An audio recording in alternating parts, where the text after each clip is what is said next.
बाबा मंदिर भांग पीस के मशीन बाबा मंदिर के बगल में कीनब जमीन बोले बैठाई को भांग पीस के मशीन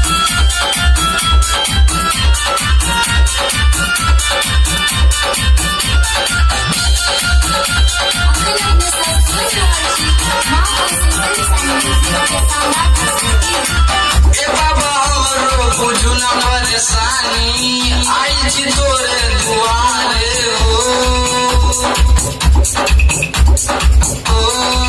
ए बाबा हमरो बुझू ना परेशानी आई छी तोरे दुआरे हो कभी भी हो ना दुख भागी तोरा कभी भी हो ना दुख भागी तोरा चाहे गाना जिंदगी हंसे कभी भी हो ना दुख भागी तोरा कभी भी हो ना दुख भागी तोरा चाहे गाना जिंदगी हंसे बाबा मंदिर के बगल में कीनब जमीन ओते बैठाई भांग पीस के मशीन बाबा मंदिर के बगल में कीनब जमीन ओते बैठाई भांग पीस के मशीन ओते बैठाई भांग पीस के मशीन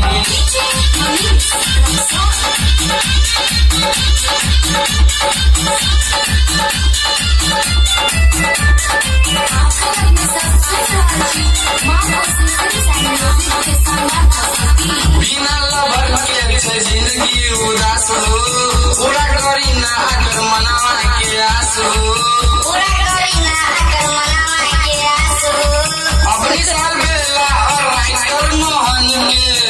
तोहरे कवि सबास हो जिंदगी आनर छे भगवती दीनियो